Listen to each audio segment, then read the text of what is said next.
ಕರ್ನಾಟಕದಲ್ಲಿ ಯಾವುದೇ ಜಾತಿಗೆ ಅನ್ಯಾಯ ಆಗಿರಲಿ, ಮತ್ತೆ ಕರ್ನಾಟಕ ರಕ್ಷಣಾ ವೇದಿಕೆ, ಪ್ರಗತಿಪರ ವೇದಿಕೆ, ಸಾಹಿತಿಗಳ ವೇದಿಕೆ, ಯಾವುದೇ ಕಾರ್ಯಕ್ರಮ ಆಗಲಿ ಅಲ್ಲೆಲ್ಲವೂ ಕೂಡ ಹೋಗಿ ಬೋರ್ಡ್ ಕಟ್ಟಿ ಬ್ಯಾನರ್ ಹಿಡಿದು ಘೋಷಣೆಗೆ ಹೋಗಿ ಪ್ಲಕಾರ್ಡ್ಗಳು ಹಿಡ್ಕೊಂಡು ಆ ಕಾರ್ಯಕ್ರಮಗಳನ್ನೆಲ್ಲ ಮೆರೆಸಿರೋದ್ರಲ್ಲಿ ಮೊದಲನೇವರು ಯಾರು? ಮಾದಿಗರು. ಇವತ್ತು ಈ ಮಾದಿಗ ಸಮುದಾಯ ನನಗೆ ಅನ್ಯಾಯ ಆಗಿದೆ, ನನಗೆ ನ್ಯಾಯ ಕೊಡಿ ಅಂತ ರೋಡ್ಗೆ ಬಂದು ನಿಂತಿದೆ. ಈಗ ಬೇರೆಲ್ಲ ಜಾತಿಯವರು, ಬೇರೆಲ್ಲ ಸಮುದಾಯದವರು ಈ ಮಾದಿಗ ಸಮುದಾಯಕ್ಕಾಗಿರುವಂಥ ಅನ್ಯಾಯದ ಪರವಾಗಿ ಧ್ವನಿ ಎತ್ತಬೇಕಲ್ವಾ? ಎತ್ತದೆ ಸುಮ್ಮನೆ ಇತ್ತು ಅಂತಂದ್ರೆ ನಮ್ಮ ಜಾತಿ ಪ್ರಶ್ನೆ ಅಲ್ಲ ಅದು ಅಂತಂದ್ರೆ ಮತ್ತೆ ನಾವ್ಯಾಕೆ ಇಷ್ಟು ವರ್ಷ ಈ ಎಲ್ಲ ಜಾತಿಗಳ ಪರವಾಗಿ ಹೋರಾಟ ಮಾಡಬೇಕಿತ್ತು? ಈ ಪ್ರಗತಿಪರ ಸಂಘಟನೆಗಳು ಅಂತಿದಾವಲ್ಲ, ಅವೆಲ್ಲ ಇವತ್ತು ನಮ್ಮ ಪರವಾಗಿ ಮಾತಾಡಲಿಲ್ಲ ಅಂದ್ರೆ ಇನ್ನು ಮುಂದೆ ಯಾವತ್ತಾದ್ರೂ ಇವ್ರು ಏನಾದರೂ ಕಾರ್ಯಕ್ರಮ ಮಾಡಕ್ಕೆ ಹೊರಟಾಗ ಅವ್ರನ್ನ ನೋಡ್ಬಿಟ್ಟು ನಕ್ಬಿಟ್ಟು ನೀವು ಮುಂದಕ್ಕೆ ಹೋಗ್ಬೇಕು. ಇವು ಕೆಲ್ಸಕ್ಕೆ ಬರ್ತವೆ, ಇವು ನಮ್ಮನ್ನ ದುರುಪಯೋಗ ಮಾಡ್ಕೊಳಕ್ ಮಾತ್ರ ಕಲ್ತವೆ, ನಮಗ್ ಕಷ್ಟ ಅಂದಾಗ ಬರೋದಿಲ್ಲ. ಇವು ಆಡಳಿತ ಸರ್ಕಾರದ ಬಕೆಟ್ ಹಿಡ್ಕೊಂಡು ಅವ್ರನ್ನ ಓಲೈಸ್ಕೊಂಡು ಯಾವ್ದಾದ್ರು ನಿಗಮಗಳ ಮಂಡಳಿಗಳಲ್ಲೋ ಒಂದು ಸೀಟ್ ತಗೊಳಕ್ಕೆ ಲಾಯಕಾದವು. ಇವು ಕೆಲ್ಸಕ್ಕೆ ಬರಲ್ಲ ಅಂತ ಅವ್ರನ್ನ ನೋಡಿ ನಕ್ಕೊಂಡು ಮುಂದಕ್ಕೆ ಹೋಗ್ಬಿಡ್ಬೇಕು. ಅವ್ರ ಸವಾಸ ಮಾತ್ರ ಮಾಡಬಾರ್ದು. ಸಿದ್ದರಾಮಯ್ಯನನ್ನ ಏನೋ ಎರಡನೇ ಅಂಬೇಡ್ಕರ್ ಅಂತೆ. ನೀವು ಬಹಳ ಒಳ್ಳೆ ಹೋರಾಟಗಾರ, ಸಮುದಾಯದ ಪರವಾಗಿ ಬಹಳ ದೊಡ್ಡ ಧ್ವನಿಯನ್ನು ಎತ್ತುವಂತಹ ರಾಜಕಾರಣಿ ಇವತ್ತಿನ ದಿವಸಕ್ಕೆ ಯಾರಾದ್ರೂ ಇದ್ರೆ ಅದು ಆಂಜನೇಯವರೇ, ಬೇರೆ ಯಾರು ಇಲ್ಲ. ಯಾವ KH ಮುನಿಯಪ್ಪನೂ ಇಲ್ಲ, RB ತಿಮ್ಮಾಪುರ ಇಲ್ಲ, ಇನ್ಯಾವನೂ ಇಲ್ಲ. ಎಲ್ಲ ಅವಿವೇಕಿಗಳು, ಅಯೋಗ್ಯರು, ಬೂಟ್ ನೆಕ್ಕೋರು. ಆದ್ರೆ ಆಂಜನೇಯ ಅಂತ ಗುಣ ಇಲ್ಲ. ನಿಮ್ಮ ಸಿದ್ದರಾಮಯ್ಯ ಕರ್ಕೊಂಬಂದು ನಾವೇ ಸನ್ಮಾನ ಮಾಡ್ತೀವಿ. ಒಂದು ಬೆಳ್ಳಿ ಕಿರೀಟ ಕೊಡ್ತೀವಿ, ಕೈಗೊಂದು ಬೆಳ್ಳಿ ಖಡ್ಗ ಕೊಡ್ತೀವಿ, ಹಾರ ಹಾಕ್ತೀವಿ, ಶಾಲ್ ಹಾಕ್ತೀವಿ. ಗಿಂಬೇಡ್ಕರ್ ಅಂತ ಹೇಳಲ್ಲ, ಏನೋ ಇದ್ದಿದ್ರಾಗ ಒಂದು ಒಳ್ಳೆ ಕೆಲಸ ಮಾಡಿದ್ಯಪ್ಪ ಅಂತ ಅವ್ರಿಗೆ ಗೌರವ ಕೊಟ್ಟು ಕಳಿಸ್ತೀನಿ. ಅಂಬೇಡ್ಕರ್ ಅಂತ ಹೇಳುವಂಥದ್ದು ಏನೋ ಬುದ್ಧಿ ಭ್ರಮಣೆ ನನಗೂ ಆಗಿಲ್ಲ, ಯಾರಿಗೂ ಆಗಲೂಬಾರ್ದು. ಜಾರಿ ಮಾಡದೆ ನಿಮ್ಮ ಮನೆಗೆ ಬರ್ತಾರೆ, ಒಳಮೀಸಲಾತಿ ಹೋರಾಟ ಮಾಡೋಣ, ಕಾಂಗ್ರೆಸ್ ಕೊಟ್ಟು ಹಾಕೋಣ ಅಂತ. ಕಪ್ಪಾಳ ಕೊಡಿದ್ರೆ ನೀವು 3 ಕಡೆ ತಿರುಗಿ ನೋಡಬಾರ್ದು. ಏನಮ್ಮ ಅಷ್ಟೇ. ಸಂತೆಬೆನ್ನೂರಿನ ಎಲ್ಲ ನನ್ನ ಬಂಧುಗಳೇ, ಜೈ ಭೀಮ್, ಜೈ ಮಾದಿಗ, ಜೈ ಜೈ ಮಾದಿಗ, ಜೈ ಮಾದಿಗ. ನೋಡಿ, ಅವ್ರು ಮಾದಿಗರು ಅಲ್ಲ, ಅವ್ರ ಕೈಯೂ ಇಲ್ಲ. ಪಕ್ಕದಾಗ ಕೂತಿರೋ ಅವ್ರ ಕೈಯೂ ಇತ್ತಲ್ಲ, ಮಿಕ್ಸ್ ಇರ್ಲಿ. ನಾವು ಇಡೀ ಊರಿಗೆ ಎಲ್ರಿಗೂ ಜೈ ಅಂದಿದ್ದೀವಿ. ಒಕ್ಕಲಿಗರಿಗೆ ತೊಂದರೆ ಆದಾಗ, ಬ್ರಾಹ್ಮಣರಿಗೆ ತೊಂದರೆ ಆದಾಗ, ಲಿಂಗಾಯತರಿಗೆ ತೊಂದರೆ ಆದಾಗ, ಬೇರೆ ಬೇರೆ ಸಣ್ಣ ಪುಟ್ಟ ಜಾತಿಗಳಿಗೆ ತೊಂದರೆ ಆದಾಗ ನಾವು ಹೋಗಿ ರೋಡ್ ನಿಂತಿದ್ದೀವಿ. ಅವ್ರೆಲ್ಲರೂ ಪರವಾಗಿ ನಾವು ಜೈ ಹೇಳಿದ್ದೀವಿ. ನಮ್ಗೊಂದು ದಿವಸ ಬೇರೆ ಜಾತಿಯವ್ರು ಜೈ ಹೇಳ್ಬಾರ್ದು? ಅವ್ರ ಋಣ ತೀರ್ಸೋದು ಬೇಡವಾ? ಹೇಳಿ, ಯಾರಾದ್ರೇನಂತೆ? ಜೈ ಮಾದಿಗ, ಜೈ ಜೈ ಮಾದಿಗ. ಕರ್ನಾಟಕದಲ್ಲಿ ಯಾವುದೇ ಜಾತಿಗೆ ಅನ್ಯಾಯ ಆಗಿರಲಿ, ಮತ್ತೆ ಕರ್ನಾಟಕ ರಕ್ಷಣಾ ವೇದಿಕೆ, ಪ್ರಗತಿಪರ ವೇದಿಕೆ, ಸಾಹಿತಿಗಳ ವೇದಿಕೆ, ಯಾವುದೇ ಕಾರ್ಯಕ್ರಮ ಆಗಲಿ ಅಲ್ಲೆಲ್ಲವೂ ಕೂಡ ಹೋಗಿ ಬೋರ್ಡ್ ಕಟ್ಟಿ ಬ್ಯಾನರ್ ಹಿಡಿದು ಘೋಷಣೆಗೆ ಹೋಗಿ ಪ್ಲಕಾರ್ಡ್ಗಳು ಹಿಡ್ಕೊಂಡು ಆ ಕಾರ್ಯಕ್ರಮಗಳನ್ನೆಲ್ಲ ಮೆರೆಸಿರೋದ್ರಲ್ಲಿ ಮೊದಲನೇವರು ಯಾರು? ಮಾದಿಗರು. ಇವತ್ತು ಈ ಮಾದಿಗ ಸಮುದಾಯ ನನಗೆ ಅನ್ಯಾಯ ಆಗಿದೆ, ನನಗೆ ನ್ಯಾಯ ಕೊಡಿ ಅಂತ ರೋಡ್ಗೆ ಬಂದು ನಿಂತಿದೆ. ಈಗ ಬೇರೆಲ್ಲ ಜಾತಿಯವರು, ಬೇರೆಲ್ಲ ಸಮುದಾಯದವರು ಈ ಮಾದಿಗ ಸಮುದಾಯಕ್ಕಾಗಿರುವಂಥ ಅನ್ಯಾಯದ ಪರವಾಗಿ ಧ್ವನಿ ಎತ್ತಬೇಕಲ್ವಾ? ಎತ್ತದೆ ಸುಮ್ಮನೆ ಇತ್ತು ಅಂತಂದ್ರೆ ನಮ್ಮ ಜಾತಿ ಪ್ರಶ್ನೆ ಅಲ್ಲ ಅದು ಅಂತಂದ್ರೆ ಮತ್ತೆ ನಾವ್ಯಾಕೆ ಇಷ್ಟು ವರ್ಷ ಈ ಎಲ್ಲ ಜಾತಿಗಳ ಪರವಾಗಿ ಹೋರಾಟ ಮಾಡಬೇಕಿತ್ತು? ಈ ಪ್ರಗತಿಪರ ಸಂಘಟನೆಗಳು ಅಂತಿದಾವಲ್ಲ, ಅವೆಲ್ಲ ಇವತ್ತು ನಮ್ಮ ಪರವಾಗಿ ಮಾತಾಡಲಿಲ್ಲ ಅಂದ್ರೆ ಇನ್ನು ಮುಂದೆ ಯಾವತ್ತಾದ್ರೂ ಇವ್ರು ಏನಾದರೂ ಕಾರ್ಯಕ್ರಮ ಮಾಡಕ್ಕೆ ಹೊರಟಾಗ ಅವ್ರನ್ನ ನೋಡ್ಬಿಟ್ಟು ನಕ್ಬಿಟ್ಟು ನೀವು ಮುಂದಕ್ಕೆ ಹೋಗ್ಬೇಕು. ಇವು ಕೆಲ್ಸಕ್ಕೆ ಬರ್ತವೆ, ಇವು ನಮ್ಮನ್ನ ದುರುಪಯೋಗ ಮಾಡ್ಕೊಳಕ್ ಮಾತ್ರ ಕಲ್ತವೆ, ನಮಗ್ ಕಷ್ಟ ಅಂದಾಗ ಬರೋದಿಲ್ಲ. ಇವು ಆಡಳಿತ ಸರ್ಕಾರದ ಬಕೆಟ್ ಹಿಡ್ಕೊಂಡು ಅವ್ರನ್ನ ಓಲೈಸ್ಕೊಂಡು ಯಾವ್ದಾದ್ರು ನಿಗಮಗಳ ಮಂಡಳಿಗಳಲ್ಲೋ ಒಂದು ಸೀಟ್ ತಗೊಳಕ್ಕೆ ಲಾಯಕಾದವು. ಇವು ಕೆಲ್ಸಕ್ಕೆ ಬರಲ್ಲ ಅಂತ ಅವ್ರನ್ನ ನೋಡಿ ನಕ್ಕೊಂಡು ಮುಂದಕ್ಕೆ ಹೋಗ್ಬಿಡ್ಬೇಕು. ಅವ್ರ ಸವಾಸ ಮಾತ್ರ ಮಾಡಬಾರ್ದು. ಅರ್ಥ ಆಯ್ತಾ ಅಲ್ಲಿ ಹೇಳಿದ್ದು? ಗೊತ್ತಾಯ್ತಲ್ಲಮ್ಮ ನಾವು ಹೇಳಿದ್ದು? ಈ ನಮ್ಮ ಹೋರಾಟ ಬೇಸಿಗೆನಲ್ಲಿ ಪ್ರಾರಂಭ ಆಯಿತು.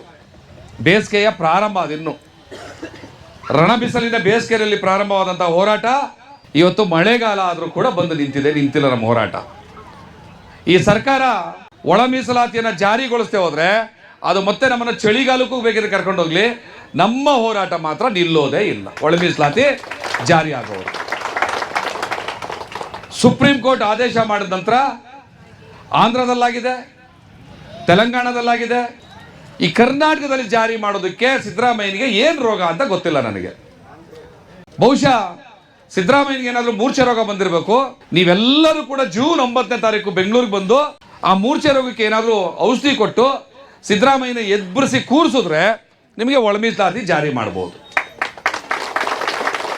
ಇವತ್ತು ಈ ಸರ್ಕಾರದ 2ನೇ ವರ್ಷದ ಸಾಧನೆಯ ಸಮಾವೇಶ ಹೊಸಪೇಟೆನಲ್ಲಿ ನಡೀತಾ ಇದೆ. ವಿಜಯನಗರ ಜಿಲ್ಲೆಯ ಹೊಸಪೇಟೆಯಲ್ಲಿ ನಡೀತಾ ಇದೆ. ಬಹಳ ದೊಡ್ಡ ಸಾಧನೆ ಮಾಡಿದ್ದೀವಿ ಅಂತ. ಬೆಂಗಳೂರಿಗೆ ಬಂದು ನೋಡಿ, ಬೆಂಗಳೂರು ನಿನ್ನೆಯಿಂದ ಕೊಚ್ಚೆ ಗುಂಡಿ ಆಗಿದೆ. ಎಲ್ಲಂದ್ರಲ್ಲಿ ನೀರು, ಅಪಾರ್ಟ್ಮೆಂಟ್ಗಳಿಗೆ ಮನೆ ಒಳಗಡೆ ನೀರು ನುಗ್ತಾ ಇದೆ, ಸ್ಲಮ್ ಒಳಗಡೆ ನೀರು ನುಗ್ತಾ ಇದೆ, ಫ್ಯಾಕ್ಟ್ರಿಗಳೊಳಗಡೆ ನೀರು ನುಗ್ತಾ ಇದೆ, IT-BT ಸೆಕ್ಟ್ರಲ್ಲಿ ದೊಡ್ಡ ದೊಡ್ಡ ಏನು ಮಾಲಿನ್ಯ ಕಟ್ಕೊಂಡಿದ್ದಾರಲ್ಲ ಅಲ್ಲಿ ನೀರು ನುಗ್ತಾ ಇದೆ. ರಸ್ತೆಗಳಿಗೆ ಬಸ್ಸು ಕಾರು ಓಡಾಡ್ತಾ ಇಲ್ಲ, ಬೋಟ್ಗಳು ಓಡಾಡ್ತಾ ಇದ್ದಾವೆ. ಇಡೀ ಬೆಂಗಳೂರಿನ ಜನ ನಿದ್ದೆ ಇಲ್ಲದೆ ಊಟ ಇಲ್ಲದೆ ಪರಿತಪಿಸ್ತಾ ಇದ್ದಾರೆ. ಈ ಅಯೋಗ್ಯರೋಗಿ 2 ವರ್ಷದ ಸಾಧನೆ ಸಮಾವೇಶ ಮಾಡ್ತಾ ಇದ್ದಾರೆ. ಇದಕ್ಕಿಂತ ನಾಚಿಕೆಡಿನ ಸಂಗತಿ ಬೇಕಾ ಈ ರಾಜ್ಯಕ್ಕೆ? ನಾನು ಇಲ್ಲಿವರೆಗೂ ಬಹಳ ಅಪಾರವಾಗಿ ಗೌರವಿಸ್ತಾ ಇದ್ದಂತಹ ನಮ್ಮ ಮಾಜಿ ಸಚಿವ ಎಚ್ ಆಂಜನೇಯ ಅವರು, ನಾನು ಅವ್ರು ಏನು ಹೇಳಿದ್ರು ಅಂತ ಹೇಳ್ತೀನಿ. ಒಪ್ಪೋದು ಬಿಡೋದು ನಿಮಗೆ ಬಿಟ್ಟಿದ್ದು. ಒಪ್ತೀನಿ ಅನ್ನಂಗಿದ್ರೆ ಸೈಲೆಂಟ್ ಆಗಿರಿ, ಇಲ್ಲ ಅಂದರೆ ಇಲ್ಲ ಅಂತ ಜೋರಾಗಿ ಹೇಳಿ. ನಿನ್ನೆ ಆಂಜನೇಯ ಅವರು ಒಂದು ಮಾತನ್ನು ಹೇಳಿದ್ದಾರೆ. ಅವ್ರನ್ನ ನಾನು ಗೌರವಿಸ್ತೀನಿ, ಅವ್ರನ್ನ ನಾನು ಧಿಕ್ಕರಿಸಲ್ಲ. ಆದರೆ ನಿನ್ನೆ ಅವ್ರು ಹೇಳಿರೋ ಒಂದು ಮಾತು ಒಪ್ಪಬೇಕಾ ಬಿಡಬೇಕಂತ ನೀವು ಹೇಳಿ. ಸಿದ್ದರಾಮಯ್ಯ ನನ್ನ ಸಮುದಾಯದ 2ನೇ ಅಂಬೇಡ್ಕರ್ ಅಂತ ಹೇಳಿದ್ದಾರೆ. ಸಿದ್ದರಾಮಯ್ಯ ನಮ್ಮ ಅಂಬೇಡ್ಕರ್ ಅಂತೆ. ಹೌದಮ್ಮ? ಸಿದ್ದರಾಮಯ್ಯ ನಮ್ಮ ಅಂಬೇಡ್ಕರ್? ನಾಚಿಕೆ ಮಾನ ಮರ್ಯಾದಿದ್ದವ್ರು ಯಾರಾದ್ರೂ ಹೇಳ್ತಾರ ಹಿಂಗೆ? ಆಂಜನೇಯವ್ರನ್ನ ತುಂಬಾ ಗೌರವಿಸ್ತೀನಿ, ಆದ್ರೂ ಕೂಡ ತಪ್ಪು ಮಾಡ್ದೆ ಖಂಡಿಸ್ಬೇಕು. ನಮ್ಮ ಅಪ್ಪನೇ ಇರಲಿ, ಅದು ತಪ್ಪು ಮಾಡ್ದೆ ಖಂಡಿಸ್ಬೇಕು. ಬಂದಿದ್ದು ಬೆಂಗಳೂರಿನಲ್ಲಿ ಇದೇ ಆಂಜನೇಯ ಅವರು ನಮ್ಮ ಹೋರಾಟದ ಅಂಗಳಕ್ಕೆ ಬಂದು ಸರ್ಕಾರಿ ನೌಕರಿಗೆ ಆಗ್ತಾ ಇರುವಂತಹ ಅನ್ಯಾಯ, ಬಡ್ತಿ ನೇಮಕಾತಿಗಳನ್ನ ನಾನು ತಡಿತೀನಿ, ನಿಮ್ಮ ಹೋರಾಟದ ಜೊತೆ ನಾನು ಇರ್ತೀನಿ ಅಂತ ಮಾತು ಕೊಟ್ಟೋಗಿ ಇವತ್ತಿನವರೆಗೂ ಕೂಡ ಬಡ್ತಿ ನೇಮಕಾತಿಗಳು ನಡೀತಾನೆ ಇದ್ದೇವೆ, ನಿಂತಿಲ್ಲ. ಮಾದಿಗ ಸಮುದಾಯದ ಎಲ್ಲ ಸರ್ಕಾರಿ ನೌಕರಿಗೆ ಇಷ್ಟು ಅನ್ಯಾಯ ಆಗ್ತಾ ಇದೆ. ನಾನು ಫೋನ್ ಮಾಡಿ ನೀವು ಅವತ್ತು ಮಾತು ಕೊಟ್ಟೋಗಿದ್ರಲ್ಲ, ಬಡ್ತಿಗಳು ನಿಂತಿಲ್ಲ, ಏನು ಮಾಡ್ತಾ ಇದ್ದೀರಿ ನೀವು? ಸರ್ಕಾರಕ್ಕೆ ಒತ್ತಾಯ ತಂದು ನಿಲ್ಲಿಸಬೇಕು ಅಥವಾ ನಮ್ಮ ಹೋರಾಟನ ತಡೆಯುವಂಥ ಪ್ರಯತ್ನ ಮಾಡಬಾರ್ದು ಅಂದರೆ ನಾನು ಅಸಹಾಯಕನಾಗಿದ್ದೀನಿ, ನಾನು ಏನು ಮಾಡಲಿ? ಅವರೇನೋ ಅಧಿಕಾರಿಗಳ ಜೊತೆ ಸರ್ಕಾರದವ್ರು ಕಮಿಟ್ ಮಾಡ್ಕೊಂಬಿಟ್ಟವ್ರಂತೆ. ಇದು ಎಚ್ ಆಂಜನೇಯ ಮತ್ತು ಇನ್ನೊಬ್ಬ ಒಳ ಮೀಸಲಾತಿ ಹೋರಾಟಗಾರರು ಹೇಳೋ ಮಾತು ಇದು. ಅಧಿಕಾರಿಗಳು ಕಳೆದ ಸಾರಿ ಚುನಾವಣೆಯಲ್ಲಿ ಇವರು IAS IPS ಅಧಿಕಾರಿಗಳು ಇರ್ತಾರಲ್ಲ, ಅವ್ರ ಹತ್ರ ಎಲ್ಲ ಕಾಂಗ್ರೆಸ್ನವರು ದುಡ್ಡು ತೊಗೊಂಡ್ಬಿಟ್ಟಿದಾರಂತೆ ಸಿಕ್ಕಾಪಟ್ಟೆ ಚುನಾವಣೆ ಖರ್ಚಿಗೆ. ಅದಕ್ಕೀಗ ಅದನ್ನು ವಾಪಸ್ ಕೊಡ್ಬೇಕಲ್ವಾ? ಅದಕ್ಕೆ ಪ್ರಮೋಷನ್ಗಳಲ್ಲಿ ದುಡ್ಡು ಮಾಡ್ಕೊಳ್ಳಿದ್ದು ಹೇಳ್ಬಿಟ್ಟವ್ರಂತೆ ಆಫೀಸರ್ಸ್ಗೆ. ಈಗ ನಾವು ಆ ಪ್ರಮೋಷನ್ನ ಸ್ಟಾಪ್ ಮಾಡಿದ್ರೆ, ಬರೀ ಕೇವಲ ಮಾದಿಗರಿಗೆ ಆಗ್ತದೆ ಪ್ರಮೋಷನ್ ಸ್ಟಾಪ್ ಮಾಡಿದ್ರೆ, ಮುಂದಿನ ಚುನಾವಣೆಯಲ್ಲಿ ಈ ಆಫೀಸರ್ಸು ನಮಗೆ ಸಹಾಯ ಮಾಡಲ್ಲ, ಅದಕ್ಕೆ ಏನು ಮಾಡೋಕ್ಕಾಗಲ್ಲ, ಅದು ಬಿಡ್ಲಿ ಅಂತ ಆಂಜನೇಯನ್ಗೆ ಹೇಳ್ತಾರಂತೆ. ಈ ಆಂಜನೇಯ ನೇರವಾಗಿ ನನಗೆ ಮಾತಾಡಿರೋದು, ಏನು ಹಿಂದೆ ಮುಂದೆ ಅಲ್ಲ, ನೇರವಾಗಿ ನನಗೆ ಹೇಳಿದ್ದು. ಈಗ ಹೇಳ್ತಾರಪ್ಪ, ಯಾರೋ ಕಮಿಟ್ಮೆಂಟ್ ಮಾಡ್ಕೊಂಬಿಟ್ಟವ್ರಂತೆ, ಓಲಿ ಬಿಡಿ, ಏನು ಮಾಡೋಕ್ಕಾಗ್ತದೆ, ಆಗೋಗ್ಬಿಡ್ಲಿ, ಮುಂದಿನ ಸಾರಿ ಏನು ಒಳ ಮೀಸಲಾತಿನ ಜಾರಿಗೊಳಿಸ್ಬಿಡೋಣ ಅಂತ. ಪ್ರಮೋಷನ್ ಎಲ್ಲ ಖಾಲಿ ಆದಮೇಲೆ ಒಳ ಮೀಸಲಾತಿ ಏನು ಉಳಿದಿರ್ತದೆ? ನೀವು ಅಡುಗೆ ಮನೆಗೆ ತೆಂಗಿನಕಾಯಿ ತರ್ತಿರಲ್ಲವ, ಒಳಗಡೆ ತೆಂಗಿನಕಾಯಿ ಎತ್ಕೊಂಡು ಚಿಪ್ ಕೊಟ್ಟರೆ ಅಡುಗೆ ಮಾಡೋಕ್ಕಾಗ್ತದೆ ನಿಮಗೆ? ಹಂಗೆ ಬಡ್ತಿಗಳನ್ನೆಲ್ಲ ತುಂಬಿಬಿಟ್ಟು ಎಲ್ಲ ಉದ್ಯೋಗಗಳನ್ನೆಲ್ಲ ಮುಚ್ಚಾಕ್ಬಿಟ್ಟು ಒಳ ಮೀಸಲಾತಿ ಕೊಟ್ಟರೆ ಏನು ಮಾಡ್ತೀರಿ ತಗೊಂಡು ನೀವು? ಬೇಕಾದು ಬಡ್ತಿಯನ್ನು ರದ್ದು ಮಾಡಿ ಅನ್ನುವಂಥದ್ದು ನಮ್ಮ ಆಗ್ರಹ. ಪ್ರಮೋಷನ್ಗಳನ್ನ, ಒಳ ಮೀಸಲಾತಿ ಇಲ್ಲದೆ ಇರುವಂತಹ ಪ್ರಮೋಷನ್ಗಳನ್ನ ರದ್ದು ಮಾಡಿಸ್ರಿ ಆಂಜನೇಯ ಸ್ವಾಮಿ ಅಂತ ಹೇಳಿದ್ರೆ, ಸಿದ್ದರಾಮಯ್ಯ ನನ್ನ ಏನೋ 2ನೇ ಅಂಬೇಡ್ಕರ್ ಅಂತೆ. ನೀವು ಭಾಳ ಒಳ್ಳೆ ಹೋರಾಟಗಾರ, ಸಮುದಾಯದ ಪರವಾಗಿ ಭಾಳ ದೊಡ್ಡ ಧ್ವನಿಯನ್ನು ಎತ್ತುವಂತಹ ರಾಜಕಾರಣಿ ಇವತ್ತಿನ ದಿವಸಕ್ಕೆ ಯಾರಾದರೂ ಇದ್ದರೆ ಅದು ಆಂಜನೇಯವರೇ, ಬೇರೆ ಯಾರೂ ಇಲ್ಲ. ಯಾವ KH ಮುನಿಯಪ್ಪನೂ ಇಲ್ಲ, RB ತಿಮ್ಮಾಪುರ ಇಲ್ಲ, ಇನ್ಯಾವನೂ ಇಲ್ಲ. ಎಲ್ಲ ಅವಿವೇಕಿಗಳು, ಅಯೋಗ್ಯರು, ಬೂಟ್ ನೆಕ್ಕೋರು. ಆದರೆ ಆಂಜನೇಯ ಅಂತ ಗುಣ ಇಲ್ಲ. ಆದರೆ ಇವತ್ತು ಯಾಕೆ ಇಷ್ಟು ತಳಮಟ್ಟಕ್ಕೆ ಒಬ್ಬ ಅಂಬೇಡ್ಕರ್ಗೆ ಸಿದ್ದರಾಮಯ್ಯನ ಹೋಲ್ಸೋ ಮಟ್ಟಕ್ಕೆ ಹೋಗಿ ಈ ಸಮುದಾಯಕ್ಕೆ ಅವಮಾನ ಮಾಡ್ತಾ ಇದ್ದಾರೆ? ಇವತ್ತೆಲ್ಲ ಇಡೀ ಕರ್ನಾಟಕದ ಬೇರೆ ಜಾತಿ ಸಮುದಾಯಗಳೆಲ್ಲ ಇವತ್ತು ಆಂಜನೇಯ ಮಾತಾಡಿದ ಮಾತಿಗೆ ಮಾದಿಗ ಸಮುದಾಯವನ್ನು ದೂಷಣೆ ಮಾಡ್ತಾರೆ. ಚೀತು ಮಾದಿಗರು ಯೋಗ್ಯತೆ ಇಷ್ಟೇ ಅಂತ ಬೈತಾರೆ. KH ಮುನಿಯಪ್ಪನೋ RB ತಿಮ್ಮಾಪುರನೋ ಹೆಂಗೆ ಉಗಿತೀವಿ, ಬೂಟ್ ಲಿಕ್ಕರ್ಸ್ ಅಂತ ಹೇಳ್ತೀವಿ, ಕೆರಾವಲಿಯವರು ಬೂಟ್ ಪಾಲಿಶ್ ಮಾಡಿವ್ರು ಲಾಯಕ್ಕಿಲ್ಲ ಅಂತ ಬೈತೀವಿ. ಆ ಮಟ್ಟಕ್ಕೆ ಆಂಜನೇಯವ್ರನ್ನ ನಾವು ಅಂದ್ಕೊಳ್ಳೋದೇ ಇಲ್ಲ, ಯಾವತ್ತೂ ಅಂದ್ಕೊಳ್ಳಲ್ಲ. ಅವ್ರ ಬಗ್ಗೆ ತುಂಬ ದೊಡ್ಡ ಗೌರವ ಇದೆ. ಆದರೆ ಇವತ್ತು ಅವ್ರ ಮಟ್ಟಕ್ಕೆ ಇಳಿಯುವಂಥ ಕೆಲಸವನ್ನು ಮಾಡೋಕ್ಕೆ ಹೋಗಬೇಡಿ, ಕಾಂಗ್ರೆಸ್ಸನ್ನು ಕಾಪಾಡಕ್ಕೆ ಹೋಗಿ. ಈ ಸರ್ಕಾರಕ್ಕೆ ಏನಾದರೂ ಮಾನ ಮರ್ಯಾದೆ ಇದ್ದರೆ ಈ 40 ಲಕ್ಷ ಜನ ಮಾದಿಗರನ್ನ ನಾಶ ಮಾಡಬಾರ್ದು, ಅವ್ರ ಭವಿಷ್ಯದಲ್ಲಿ ಆಟ ಆಡಬಾರ್ದು ಅನ್ನೋದಿದ್ರೆ ಈ ಕೂಡಲೇ ಬಡ್ತಿ ನೇಮಕಾತಿಯನ್ನು ಸ್ಟಾಪ್ ಮಾಡಿ, ಒಳ ಮೀಸಲಾತಿನ ಜಾರಿ ಮಾಡಿ, ನಿಮ್ಮ ಸಿದ್ದರಾಮಯ್ಯನ ಕರ್ಕೊಂಡು ಬಂದು ನಾವೇ ಸನ್ಮಾನ ಮಾಡ್ತೀವಿ. ಒಂದು ಬೆಳ್ಳಿ ಕಿರೀಟ ಕೊಡ್ತೀವಿ, ಕೈಗೊಂದು ಬೆಳ್ಳಿ ಖಡ್ಗ ಕೊಡ್ತೀವಿ, ಹಾರ ಹಾಕ್ತೀವಿ, ಶಾಲ್ ಹಾಕ್ತೀವಿ. ಅಂಬೇಡ್ಕರ್ ಅಂತ ಹೇಳಲ್ಲ, ಏನೋ ಇದ್ದಿದ್ರಾಗ ಒಂದು ಒಳ್ಳೆ ಕೆಲಸ ಮಾಡಿದ್ಯಪ್ಪ ಅಂತ ಅವ್ರಿಗೆ ಗೌರವ ಕೊಟ್ಟು ಕಳಿಸ್ತೀನಿ. ಅಂಬೇಡ್ಕರ್ ಅಂತ ಹೇಳುವಂಥದ್ದು ಏನೋ ಬುದ್ಧಿಭ್ರಮಣೆ ನನಗೂ ಆಗಿಲ್ಲ, ಯಾರಿಗೂ ಆಗಲೂಬಾರ್ದು. ತುಂಬ ಗೌರವಿಸ್ತೀವಿ. ಒಂದು ವೇಳೆ ನಿಮ್ಮ ಕಾಂಗ್ರೆಸ್ ಕಷ್ಟ ಕಾಲದಲ್ಲಿ ಬಂದರೆ ಕೈ ಹಿಡಿತೀವಿ. ಇನ್ನು ಮುಂದೆ ಒಳ ಮೀಸಲಾತಿ ಹೋರಾಟ ಅನ್ನೋದು ಈ ಕರ್ನಾಟಕದಲ್ಲಿ ಇರಲೇಬಾರ್ದು.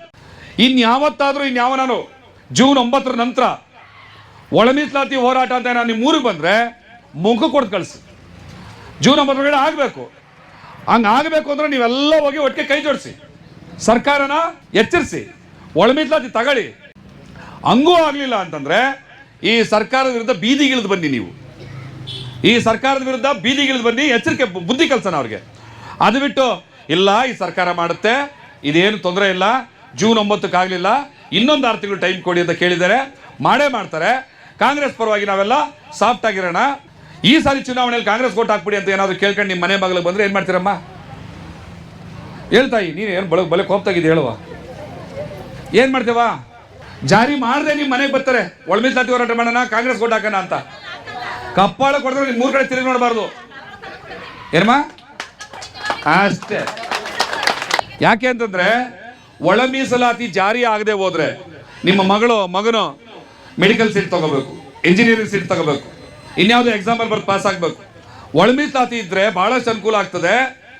ಹೆಚ್ಚಿನ ದುಡ್ಡು ಖರ್ಚಿಲ್ಲದೆ, ಹೆಚ್ಚು ನಾವು ಅನ್ಯಾಯಕ್ಕೊಳಗಾಗದೆ ನಮ್ಮ ಮಗಳು ಇಂಜಿನಿಯರಿಂಗು ಡಾಕ್ಟ್ರು ಏನೋ ಆಗ್ತಾರೆ. ಇವರ ರಾಜಕೀಯ ಲಾಭಕ್ಕೋಸ್ಕರ 35 ವರ್ಷ ಈ ಅವಕಾಶದಿಂದ ವಂಚಿತರಾಗಿದ್ದೀವಿ. ಇನ್ನೂ ವಂಚನೆಗೊಳಗಾಗು, ಇನ್ನೂ ಕಾಂಗ್ರೆಸ್ನ ಕಾಪಾಡು ಅಂತಂದ್ರೆ ನಾವು ಇವ್ರನ್ನ ನಂಬ್ಕೊಂಡು ಕೂತ್ಕೊಳ್ಳೋಕ್ಕಾಗ್ತದ? ಸೊ ಈ ಎಚ್ಚರಿಕೆಯನ್ನ ನಾವು ಈ ರಾಜ್ಯ ಸರ್ಕಾರಕ್ಕೆ ಕೊಡಬೇಕಾಗಿರುವಂಥದ್ದು. ಇಂಥದ್ದೊಂದು ಎಚ್ಚರಿಕೆಯನ್ನು ಕೊಡೋದಕ್ಕೆ ಕಳೆದ 81 ದಿವಸದಿಂದ ಇಡೀ ರಾಜ್ಯವನ್ನು ಸುತ್ತಾ ಇದ್ದೀವಿ. ಇನ್ನೂ 20 ದಿವಸ ಆಗುತ್ತೆ. ಜೂನ್ 9ನೇ ತಾರೀಕು ಬೆಂಗಳೂರಿನಲ್ಲಿ ಬಹಳ ದೊಡ್ಡ ಬೃಹತ್ ಆದಂಥ ಪ್ರತಿಭಟನಾ ಸಮಾವೇಶ ಇಕ್ಕಿದ್ದೀವಿ. ಕಟ್ಟ ಕಡೆ ಎಚ್ಚರಿಕೆ ಆಗಿ ಸಿದ್ದರಾಮಯ್ಯ ಸರ್ಕಾರಕ್ಕೆ ನಾವು ಎಚ್ಚರಿಕೆಯನ್ನು ಕೊಟ್ಟಿದ್ದೀವಿ. ಆ ಎಚ್ಚರಿಕೆ ಕೊಟ್ಟದು ನಾನು ಒಬ್ಬನೇ ಎಚ್ಚರಿಕೆ ಕೊಟ್ಟರೆ ಆಗೋದಿಲ್ಲ. ಯಾರೆಲ್ಲ ಕೊಡಬೇಕು? ನಾವೆಲ್ಲ ಸೇರಿಕೊಡ್ಬೇಕು.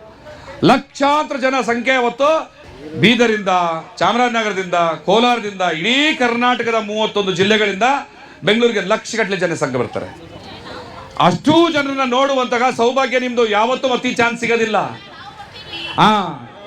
ಯಾರೆಲ್ಲ ಬರ್ತೀರಿ? ಕೈ ಎತ್ತಿ. ಅತಿ ಹೆಚ್ಚಿನ ಸಂಖ್ಯೆಯಲ್ಲಿ ಸಂತೆಬೆನ್ನೂರಿನ ಹೆಣ್ಮಕ್ಳು ಬೆಂಗಳೂರಿಗೆ ಬರಬೇಕು, ಸಿದ್ದರಾಮಯ್ಯನಿಗೆ ಹೇಳ್ಬೇಕು, ನಮ್ಮ ಹಕ್ಕನ್ನ ನಮಗೆ ಕೊಡಬೇಕು. ಇಲ್ಲ ಅಂದ್ರೆ ನಮ್ಮ ಮನೆಗೆ ಏನಾದ್ರು ಮತ್ತೆ ಓಟ್ ಕೇಳ್ಕೊಂಡು ಬಂದ್ರೆ ಗೊತ್ತಲ್ಲ, ಅದನ್ನ ನೀವು ಬೆಂಗಳೂರಲ್ಲಿ ಹೇಳ್ಬೇಕು. ಬರ್ತೀರಲ್ವಾ? ಜೈ ಮಾದಿಗ, ಜೈ ಜೈ ಮಾದಿಗ, ಜೈ ಮಾದಿಗ. Thank you.